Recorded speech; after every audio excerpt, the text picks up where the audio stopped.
The 8 most horrifying things about medieval prisons. Imagine being dragged through the muddy streets of a medieval town, the jeers of the crowd ringing in your ears as you re-thrown into a dark hole beneath the castle. This is not fiction. This was reality for thousands of people during the Middle Ages. The clanking of chains echoes through damp stone corridors as a heavy wooden door creaks open. A jailer's torch briefly illuminates the horrors within. Emaciated figures huddled in corners. The stench of human waste overwhelming your senses. Welcome to the medieval prison system, a world where punishment wasn't just about confinement, but about inflicting maximum suffering. Unlike our modern correctional facilities, with their focus on rehabilitation, medieval prisons existed primarily as holding cells before execution, or as torture chambers to extract confessions. What you're about to discover are 8 horrifying realities that prisoners faced during the Middle Ages. Facts so disturbing that they've been deliberately sanitized from most history books. These aren't tales of fantasy or exaggeration. They're documented historical truths, pulled from court records, archaeological findings, and eyewitness accounts from the 11th to 15th centuries. The prison should be a place of terror, wrote a 13th century English magistrate, so that those who hear of it shall tremble, and tremble you will, as we journey through the darkest corners of medieval justice. From the rats that feasted on living prisoners to the ingenious torture devices designed to inflict maximum pain without causing death. The medieval prison system reveals humanity at its most cruel and inventive. What's perhaps most shocking is that many of these practices were hidden away. They were public spectacles, endorsed by authorities and cheered by crowds. So steel yourself, as we descend into the dungeons of history to uncover 8 horrifying truths about medieval prisons that will forever change how you view the evolution of human justice. 1. Horrifying sanitation conditions. Living in your own filth. The moment you entered a medieval prison, the first assault came not from guards or fellow prisoners, but from your own senses. The stench was overwhelming.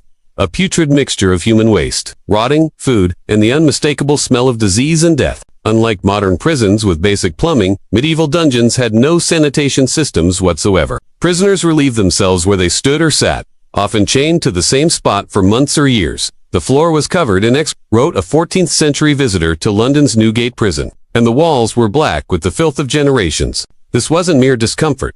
It was a deliberate part of the punishment. Medieval authorities believed that forcing criminals to wallow in their own waste was appropriate retribution for their sins against society. Wooden buckets, rarely emptied, served as the only toilets in communal cells. When these overflowed, as they inevitably did, the contents would seep across stone floors, creating a breeding ground for disease. The lack of running water meant prisoners could never clean themselves. Many developed severe skin infections from constant contact with human waste. Open wounds from torture or shackles would become infected within days, often leading to I watched as they brought out 7 bodies from the Tower dungeon, recorded a French monk in 1387. All dead not from their sentences, but from the fever that spreads in such places. This fever was likely typhoid or dysentery. Diseases spread through contaminated water and food. These illnesses spread rapidly in the confined spaces of medieval prisons, where dozens of prisoners might be crammed into cells designed for far fewer. During summer months, the heat would intensify the stench and accelerate the spread of disease. Flies and other insects swarmed in these conditions, laying eggs in food,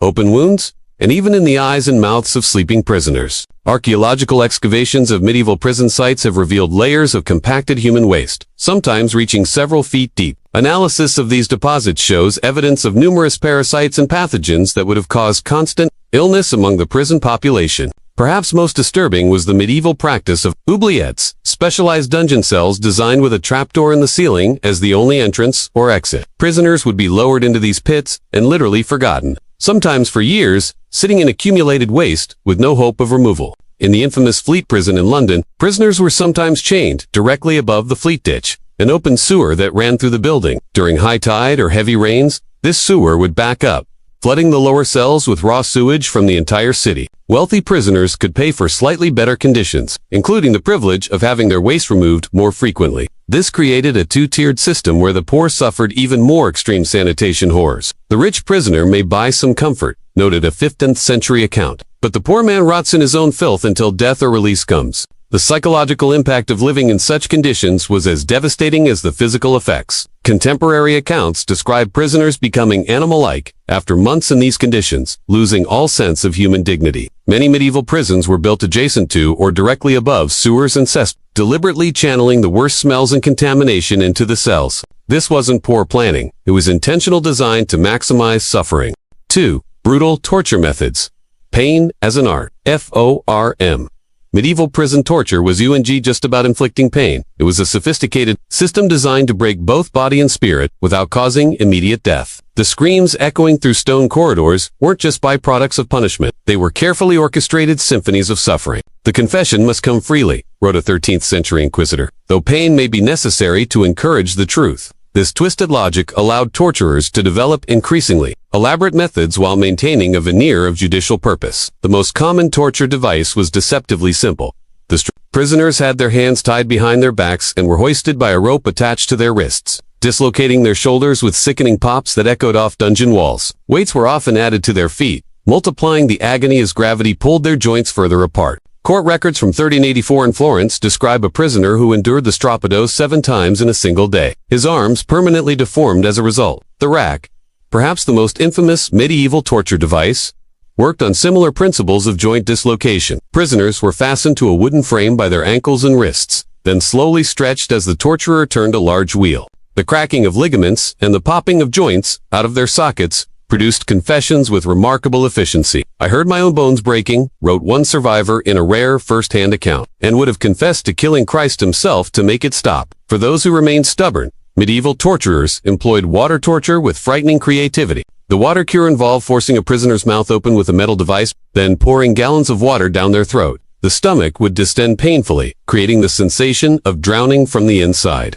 Then torturers would press on the bloated stomach, forcing the water back up in a violent, painful purge. This process could be repeated for hours without leaving visible marks, making it a favorite of inquisitors who needed their victims presentable for public trials. Archaeological evidence from medieval prison sites has revealed specialized chambers with drainage systems specifically designed for water torture. Perhaps most disturbing were the devices designed to target specific body parts with excruciating precision. The pear of anguish was an expandable metal device forced into the mouth, rectum, or vagina, then slowly opened, using a screw mechanism, causing internal tearing and bleeding. The breast ripper, used primarily on women accused of adultery or abortion, would tear away flesh with heated metal claws. These gender-specific tortures reflected the deeply misogynistic nature of medieval justice. For women who betray their natural duties, special correction is required, stated a 14th century judicial manual, revealing how torture was used to enforce gender roles. Sleep deprivation, though leaving no physical marks, was among the most psychologically devastating tortures. Prisoners would be kept awake for days by guards who would throw cold water on them or prod them with sharp objects whenever they began to drift off. Hallucinations would begin after 48 to 72 hours, often leading to confessions as the mind broke down. Medieval court records document cases where prisoners confessed to impossible crimes after extended sleep deprivation. The Judas cradle forced prisoners to sit on a pyramid-shaped seat with the point inserted into the anus or vagina. With ankles tied to weights, the victim would be slowly impaled, their body weight driving the point deeper. This torture could last for hours or days, with the victim unable to maintain any position that didn't cause agony. What made medieval torture particularly horrific was its public nature. Torture chambers were often designed with viewing areas for officials and sometimes even the public. The psychological impact of being tortured while others watched added humiliation to physical suffering. Detailed records were kept of torture sessions, including how long each technique was applied and the prisoner's reactions. These clinical descriptions, some of which survive today in municipal archives, reveal the bureaucratic normalization of extreme cruelty. Most disturbing of all was the role of medical professionals in the torture process. Court physicians would monitor victims to ensure they didn't die prematurely, sometimes reviving unconscious prisoners so torture could continue. This perversion of healing arts into tools of suffering represents one of history's darkest ethical violations. The physician shall ensure the subject remains capable of confession, states a 15th century manual, transforming medical knowledge into a tool for prolonging agony. 3. Starvation and malnutrition. Hunger as punishment. In medieval prisons, food was simply scarce. It was weaponized as a form of torture that slowly destroyed prisoners from the inside out. The deliberate withholding of adequate nutrition created a living hell where inmates experienced their own bodies, consuming themselves day by day. The prisoner shall receive bread and water sufficient only to prevent death, stated a 13th century English prison ordinance, revealing the calculated cruelty of medieval penal systems. This wasn't mere neglect.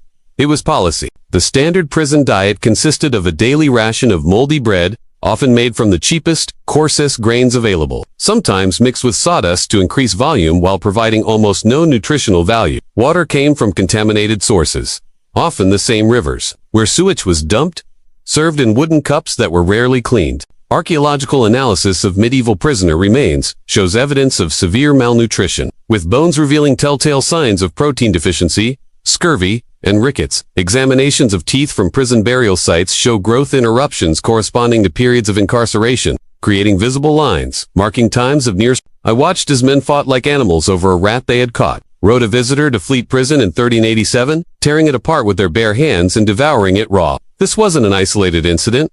Prison records document numerous cases of prisoners eating vermin, insects, leather from their shoes, and even plaster from walls in desperate attempts to survive. The psychological effects of starvation were as devastating as the physical ones. Prisoners in advanced stages of malnutrition experienced hallucinations, extreme mood swings, and obsessive thoughts about food that drove some to madness. Medieval medical texts describe the prison wasting disease, where inmates became skeletal, their skin hanging loosely from protruding bones, their minds increasingly detached from reality. The class divide was particularly stark when it came to prison nutrition. Wealthy prisoners could pay for food to be brought in from outside, creating a tutored system where the rich might feast while the poor starved mere feet away. The nobleman dines on roasted fowl while the commoner beside him chews the leather of his own shoe, observed a 15th century prison chaplain, highlighting the grotesque inequality. This system created a cruel economy within prison walls, where desperate inmates would trade anything, including sexual favors or information against fellow prisoners for scraps of food. Guards exploited this desperation, using food as leverage to extract confessions, information, or compliance. Withhold the bread for 3 days, and the most stubborn tongue will loosen, advised a manual for jailers from the late 14th century. The practice of bread and water punishment, still referenced in modern times, originated in medieval prisons, where it was used as a severe disciplinary measure. However, even this meager diet was often reduced further as additional punishment, with some prisoners receiving food only every third day. Court records from 1422 document a prisoner in York Castle who survived for 19 days without any food before finally confessing to heresy, only to die 3 days later from refeeding syndrome. When his starved body could unprocess the sudden introduction of nutrients, women prisoners often suffered the most severe nutritional deprivation. Medieval prison accounts show female inmates received smaller rations than men, based on the belief that women required less sustenance. Pregnant women received no additional food, leading to horrific rates of miscarriage and infant mortality for children born in captivity. A particularly cruel practice was hunger chaining, where prisoners would be shackled within sight of food, but unable to reach it. Guards would place bread or meat just beyond their chains, forcing them to smell and see nourishment they couldn't access. This psychological torture could continue for days, breaking the spirit even more effectively than physical beatings. The long-term effects of prison malnutrition followed those who survived their sentences for the rest of their lives. Medical records from medieval hospitals show former prisoners suffering from chronic digestive disorders, weakened immune systems, and permanent nerve damage from nutritional deficiencies. Perhaps most disturbing was the public's acceptance of prison starvation as appropriate punishment. Let them hunger as they made others suffer, wrote a 14th century judge, reflecting the prevailing view that physical suffering was the natural consequence of criminal behavior. This callous attitude allowed medieval authorities to maintain starvation conditions in prisons without public outcry, creating a system where slow death by hunger was considered justice rather than cruelty. 4. Total darkness and isolation. The abyss of the mind. Imagine being lowered into a hole so dark that you cannot see your own hand in front of your face. Not for hours or days, but for months or even years. This was the reality of isolation in medieval prisons, where darkness wasn't just the absence of light, but a weapon used to break the human spirit. The oubliette, from the French word oubliette, meaning to forget, was perhaps the most terrifying manifestation of medieval isolation punishment. These specialized cells were designed as vertical shafts dug deep into castle foundations, accessible only through a trapdoor in the ceiling. Once lowered inside, prisoners were literally forgotten, sometimes for decades. In absolute darkness, archaeological excavations of medieval castles have uncovered oubliettes, where human remains were found still chained to walls, suggesting some prisoners were never retrieved at all. The psychological effects of darkness and isolation were devastating and well documented in rare surviving accounts. After 3 months in darkness, I began to see things that were not there, wrote a 14th century monk, imprisoned for heresy. Angels and demons spoke to me from the walls, and I could no longer remember if I had been there for days or years. This description aligns perfectly with what modern neuroscience tells us about sensory deprivation. The brain, starved of input, begins to hallucinate, creating stimuli where none exist. Medieval jailers understood this effect intuitively, using it to break prisoners' resistance and induce confessions. Court records from 1387 describe a prisoner who, after 6 months in an underground cell, confessed to being a werewolf who had transformed and eaten children, a biologically impossible crime that demonstrates the extreme psychological breakdown isolation could cause. The darkness was often compounded by silence, so complete that prisoners could hear their own heartbeats. Some isolation cells were built within the thickest castle walls, with no sound penetrating from the outside world. This acoustic isolation accelerated the psychological breakdown, as prisoners lost all sense of time and reality. When they finally opened my cell, recounted a survivor from a Venetian prison, I had forgotten how to speak, and the light of a single candle felt like fire in my eyes. This sensory shock after prolonged darkness often caused temporary or even permanent blindness. When prisoners were finally removed from isolation, medieval medical texts described the prison eye sickness where former inmates would be unable to tolerate even dim light for months after release. The physical effects of isolation were equally severe. Without movement in their confined spaces, prisoners' muscles would atrophy, and joints would stiffen to the point of immobility. Skeletal remains from medieval prison sites show evidence of muscle attachment deterioration consistent with prolonged immobility. Some isolation cells were deliberately designed to prevent prisoners from standing or lying down fully, forcing them into cramped positions that caused chronic pain and deformity. The infamous Little Ease cell in the Tower of London was constructed so small that prisoners could neither stand upright nor lie down, forcing them to remain in a cramped crouch for the duration of their confinement. Perhaps most cruel was the uncertainty of isolation. Prisoners had no way of knowing if they had been sentenced to a week, a year, or had simply been abandoned to die. This temporal uncertainty created a unique form of psychological torture where hope itself became painful. Each day, I scratched a mark on the wall, wrote a prisoner from a French dungeon, until I realized no one was counting but me, and perhaps no one remembered I existed at all. The religious context of medieval imprisonment made isolation particularly torturous. In an era where community and religious ritual structured daily life, being cut off from these practices was seen as a spiritual death before physical death. Isolation was often justified as giving prisoners time to contemplate their sins and repent. But the psychological reality was that extended isolation more often led to madness than spiritual enlightenment. Some medieval prisons incorporated isolation with sensory manipulation. Cells would be completely dark for weeks, then suddenly flooded with torchlight for interrogation, disorienting prisoners and making them more susceptible to questioning. This crude understanding of psychological manipulation shows a sophisticated awareness of how to break human resistance. The effects of isolation didn't end with release. Historical accounts describe former prisoners who, even after returning to society, would seek out dark corners, struggle with social interaction, or speak to imaginary companions. Behaviors consistent with what modern psychology recognizes as post-traumatic stress disorder. Most disturbing of all was the deliberate use of isolation as a form of living death. A punishment, considered more merciful than execution, but often more cruel in practice. To be forgotten in darkness is to die each day anew, wrote a medieval philosopher, capturing the existential horror of isolation punishment that made it perhaps the most psychologically devastating aspect of medieval incarceration. 5. Permanent chains and shackles. Bound until death. The medieval prison experience was defined by iron. Not just the bars that confined prisoners, but the personal restraints that became part of their bodies over time.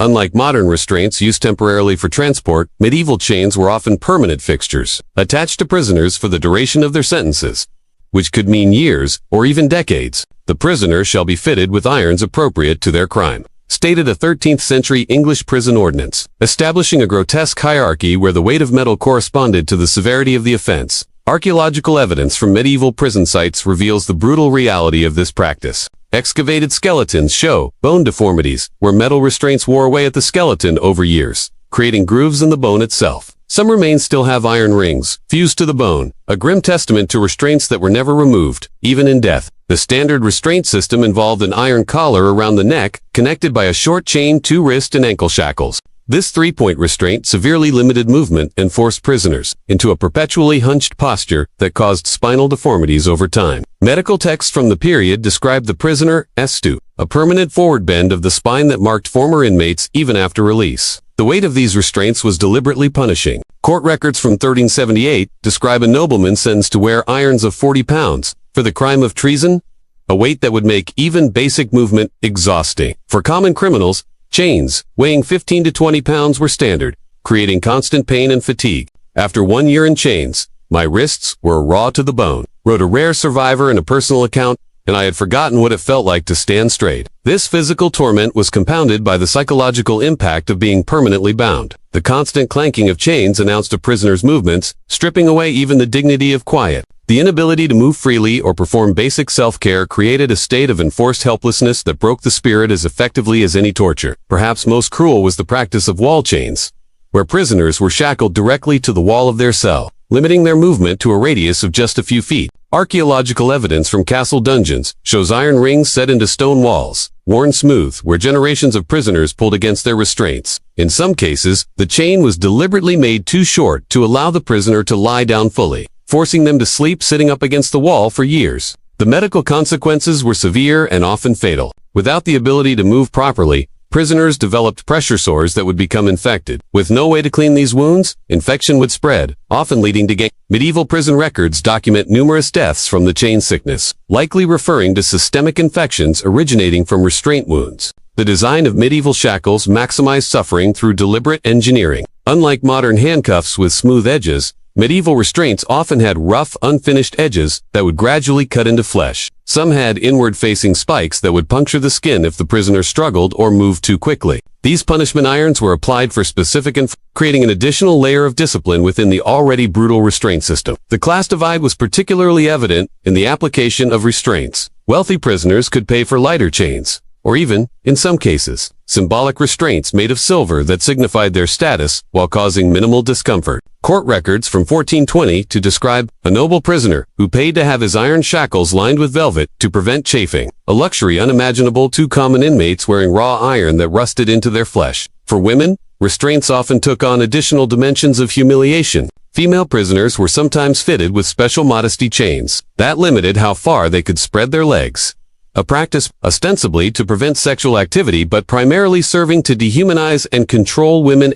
The psychological impact of permanent restraint followed prisoners long after release. Historical accounts describe former inmates who, even years after their chains were removed, would report phantom sensations of metal on their skin or move as if still bound. Some would compulsively rub at wrists and ankles where chains had once been, a behavior consistent with what modern psychology would identify as post-traumatic stress. Perhaps most disturbing was the way permanent restraints transformed the human body in the public imagination. Prisoners who had worn chains for years developed distinctive physical characteristics. The shuffling gait, hunched posture, and scarred limbs that marked them as former inmates. This visible stigma made reintegration into society nearly impossible, effectively extending punishment beyond the prison walls for a lifetime. Once the body has learned the language of chains, wrote a 15th century physician, it never speaks freely again. A poignant observation of how permanent restraints created permanent changes, making the medieval practice of chaining not just a temporary punishment, but a transformation of the human body into a living monument to its own captivity. 6. Animal and insect attacks. Cellmates from hell. In medieval prisons, the most dangerous cellmates were other criminals. They were the vermin that turned confinement into a waking nightmare of constant attacks from nature's most persistent predators.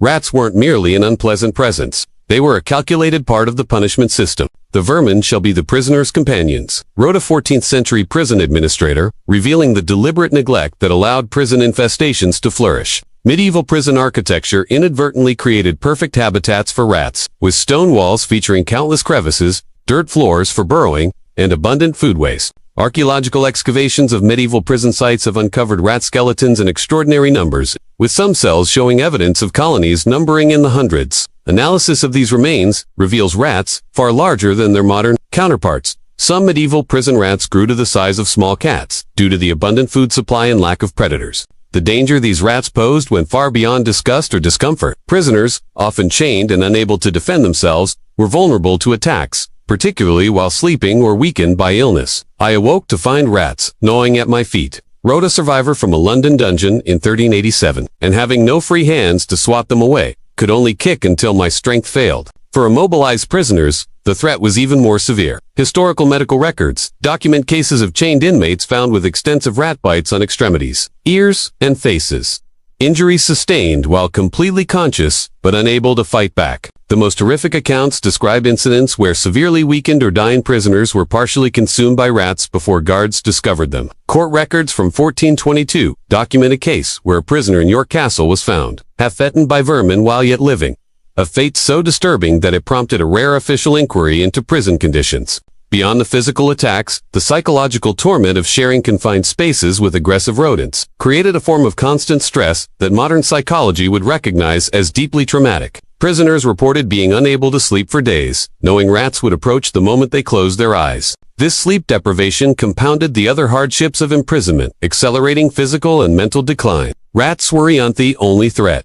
Medieval prisons teemed with insects that turned confinement into a constant battle against tiny lice and fleas infested bedding and clothing, causing relentless itching that prisoners, often chained, couldn't effectively address. The resulting skin infections created open wounds that attracted other insects, creating a cascading effect of infestation and infection. Bedbugs were particularly problematic in prison environments, with archaeological evidence showing their presence in the cracks and crevices of medieval cell walls. These parasites would emerge at night to feed on prisoners, causing painful welts and sleep disruption. Without the ability to clean bedding or change clothing, infestations would grow exponentially, with some accounts describing prisoners' straw mattresses moving of their own accord, with the sheer number of insects within. Perhaps most disturbing were the strategic uses of vermin as tools of torture or execution. The infamous rat torture involved placing rats on a prisoner's body, then covering them with a heated metal container. As the container was heated, the rats would burrow into the prisoner's flesh to escape the heat, causing excruciating pain and eventually death.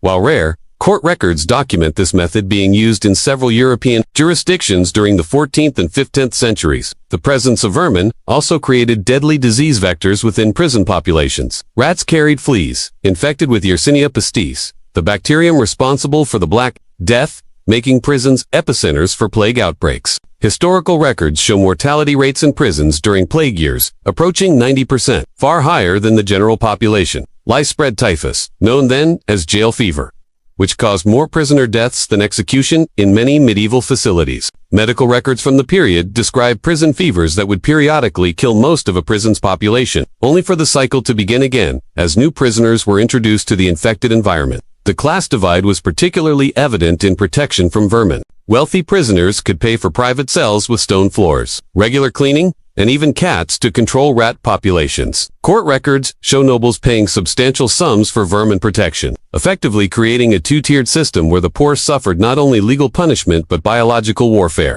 The common prisoner lies with rats, while the nobleman sleeps undisturbed. Observed a 15th century prison chaplain, highlighting this inequality. Perhaps most telling about medieval attitudes to prison conditions was the complete lack of official concern about vermin infestations. While modern prison standards consider pest control a basic requirement, medieval authorities viewed animal attacks as an appropriate part of punishment. The suffering caused by vermin wasn't an oversight. It was a feature of a system designed to maximize misery through every available means, including the weaponization of nature's most persistent scavengers against those deemed unworthy of human dignity. 7. Public executions as entertainment. Death as spectacle. In medieval society, the line between justice and entertainment blurred most disturbingly in the practice of public execution. Elaborate spectacles where death became performance art for crowds that sometimes numbered in the thousands. The journey from prison cell to execution ground was deliberately designed as a public procession, with condemned prisoners paraded through city streets on carts or forced to walk in chains. The condemned shall be shown to all, declared a 14th century English execution ordinance, that others may learn the price of wickedness. This wasn't merely about punishment. It was theater with a message. For prisoners awaiting execution, this final journey represented a unique psychological torture, forced to face jeering crowds while contemplating imminent death. Historical accounts describe condemned prisoners sometimes being kept in specialized death cells for days or weeks before execution, often within earshot of the scaffold being constructed for their demise. The sound of hammering, as the execution platform was built, created a form of psychological torture that broke even the most hardened criminals. He who was defiant for months wept like a child when he heard the first nail driven, wrote a prison chaplain in 1389, describing the psychological breaking point of many condemned prisoners. The execution itself was choreographed with macabre precision to maximize both suffering and spectacle. Hangings, the most common form of execution, were not the quick neck-breaking drops of later centuries. Medieval hanging involved slow strangulation, with the condemned hoisted by rope to struggle and kick for up to 30 minutes before losing consciousness. Court records from 1420 to describe a hanging in London where the rope broke 3 times, forcing the prisoner to be strung up repeatedly. An incident the crowd reportedly found highly entertaining. Beheadings reserved primarily for nobles were marketed as more merciful, but often became grotesque displays of historical accounts describe executioners requiring multiple blows to sever the head, with one notorious case in 1381 requiring 11 strikes of the axe. The crowd's reaction to such botched executions ranged from horror to macabre delight. with witnesses recording the festive atmosphere that surrounded even the most gruesome deaths. What made these spectacles particularly disturbing was their carnival-like atmosphere. Execution days were treated as public holidays, with vendors selling food and drink, musicians performing, and crowds gathering hours before the event to secure the best viewing positions. It was as if a fair had come to town, wrote one observer in 1432. With merrymaking and commerce surrounding the scaffold, children were not only permitted but encouraged to attend executions, with parents lifting them onto shoulders for better views of the killing. This normalization of extreme violence as entertainment shaped medieval attitudes toward justice and human suffering in ways that would be considered pathological by modern standards. The condemned were expected to participate in their own spectacle through the tradition of the gallows speech. Prisoners were given a final opportunity to address the crowd, with those who showed proper remorse and accepted their fate often receiving cheers. Those who protested their innocence or criticized authorities might have their suffering deliberately prolonged. Court records document cases where executioners were instructed to ensure a hard death for particularly defiant prisoners. The most elaborate executions were reserved for crimes against the state or church, drawing and quartering a process where the condemned was hanged until nearly dead, then disemboweled while still conscious, beheaded, and cut into 4 pieces. Created spectacles lasting hours. Each stage was carefully timed to maximize suffering, while keeping the prisoner alive and aware as long as possible. Witnesses described crowds falling silent during the most extreme moments of such only to erupt in cheers when each stage was completed. This collective participation in extreme cruelty created a form of social bonding through shared witnessing of horror. For the families of the condemned, executions added humiliation to grief. Relatives were often forced to watch their loved ones die, sometimes from reserved positions near the scaffold. Historical accounts describe mothers fainting as their sons were executed, and wives being restrained as they tried to intervene. This public shaming of entire families served as an extension of punishment beyond the condemned individual. The bodies of the executed became objects of further spectacle. Heads were displayed on spikes above city gates, sometimes preserved in tar to slow decomposition. Limbs might be sent to different parts of the kingdom as warnings. Archaeological evidence from medieval execution sites shows specialized iron cages designed to display decomposing bodies at crossroads for months or years. The psychological impact on prisoners awaiting execution was perhaps the most overlooked aspect of this system. Medieval prison records document cases of condemned prisoners going mad during the wait, some attempting suicide to avoid the public spectacle of their deaths. Others developed a strange calm described by prison chaplains as execution sickness, a dissociative state modern psychology would recognize as severe trauma response. Perhaps most disturbing was how execution spectacles normalized extreme violence within society. Historical records show spikes in violent crime following public suggesting these displays may have inspired rather than deterred brutality. The medieval execution ground was just a place of punishment. It was a theater of power, where authorities demonstrated their absolute control over life and death, using human suffering as both warning and entertainment, in a spectacle that revealed darkest aspects of medieval justice and the human capacity for finding pleasure in others' pain. 8. Punishment, discrimination based on status. Separate and unequal justice. In medieval prisons, justice wasn't blind. It was acutely aware of social class, creating a two-tiered system where the nature of your punishment depended less on your crime than on your birth. For the same offense, different persons merit different punishments, stated a 13th century legal treatise, codifying inequality as a fundamental principle of medieval justice. This wasn't considered corruption, it was the intended design. The physical architecture of medieval prisons reflected this class division in stone and iron. Wealthy prisoners could pay for accommodations in knights' chambers or gentlemen's quarters, often located in the upper levels of castle prisons with access to natural light, fireplaces for warmth, and space to receive visitors. Archaeological excavations of medieval prison sites reveal these status-based divisions clearly, with upper chambers showing evidence of comfortable furnishings, personal possessions, and even decorative elements. In stark contrast, common prisoners were housed in underground dungeons, where conditions were deliberately made as harsh as possible. Court records from 1378 describe a London prison where nobles paid for private rooms with beds and servants, while commoners just feet away slept on straw, infested with vermin. This wasn't mere preference, it was institutionalized policy. The financial aspects of this discrimination were equally stark.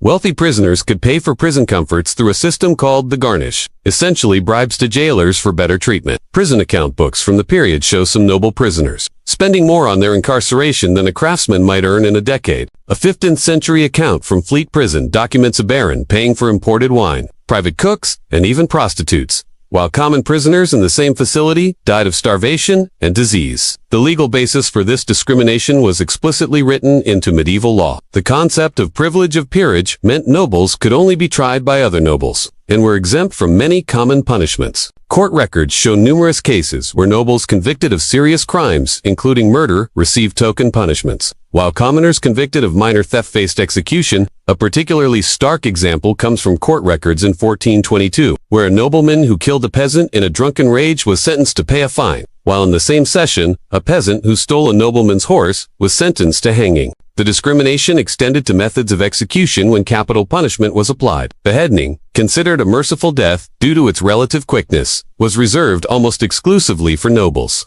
Common criminals faced hanging, which involved slow strangulation, rather than the neck-breaking drop of later centuries. The most brutal execution methods, drawing and quartering, burning alive, or breaking on the wheel, were reserved for commoners who committed crimes against their social betters. Historical records document cases where nobles and commoners, convicted of identical crimes, faced dramatically different deaths. Women faced additional layers of discrimination based on both gender and class. Noble women were rarely imprisoned at all, instead typically confined to convents or placed under house arrest in their own estates. Common women, however, faced prison conditions often worse than their male counterparts, with sexual abuse by guards documented as routine in many facilities. Court records from 1387 describe female prisoners being forced to provide sexual services to jailers in exchange for food, a practice so common it was barely remarked upon in official documents. Perhaps most telling was the discrimination in how prisoners could end their incarceration. Wealthy prisoners could often buy their freedom outright through fines of mercy, essentially paying the crown to commute their sentences. Prison records show some nobles negotiating their release through political connections or family influence, options completely unavailable to common prisoners. A 14th century prison ledger from York Castle shows a nobleman paying £200 to secure release from a murder charge,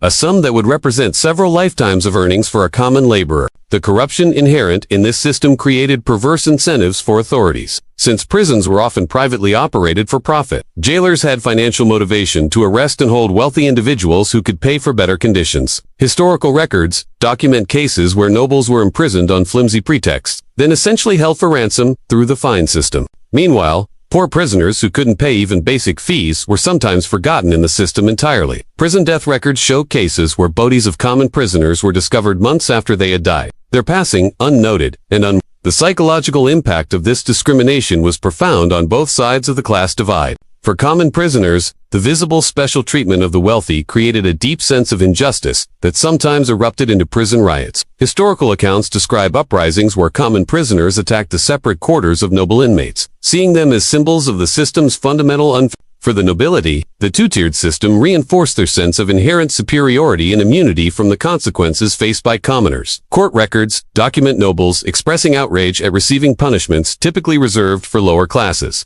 viewing such treatment as more offensive than the crimes they had committed. Perhaps most disturbing was how this discrimination was justified through religious and philosophical arguments. Medieval legal texts frequently cited divine order as the basis for treating different classes differently, arguing that God himself had established the social hierarchy. The noble suffers more keenly from shame than the common man suffers from pain, wrote one 15th century judge, using this reasoning to justify lighter physical punishments for the upper class. This medieval legacy of status-based justice would influence legal systems for centuries to come, with echoes of this discrimination visible in criminal justice disparities that persist even in modern times. A sobering reminder that the medieval prison's most enduring horror may be how its fundamental inequalities have shaped our understanding of justice itself. Conclusion: the dark legacy of medieval prisons. The 8 horrifying aspects of medieval prisons we've explored reveal not just historical curiosities, but a disturbing window into humanity's capacity for institutionalized cruelty. These were UNT's simply primitive facilities lacking modern amenities. They were deliberately designed systems of suffering, where every element, from architecture to daily operations, was calculated to maximize physical and psychological torment. What makes medieval prisons particularly disturbing is how they reflected the values of their society. The extreme suffering inflicted wasn't hidden or denied. It was publicly celebrated as appropriate justice, with crowds gathering to witness the most brutal punishments as entertainment. This normalization of extreme cruelty reveals uncomfortable truths about how easily societies can justify inhumanity when it is wrapped in the language of justice and tradition.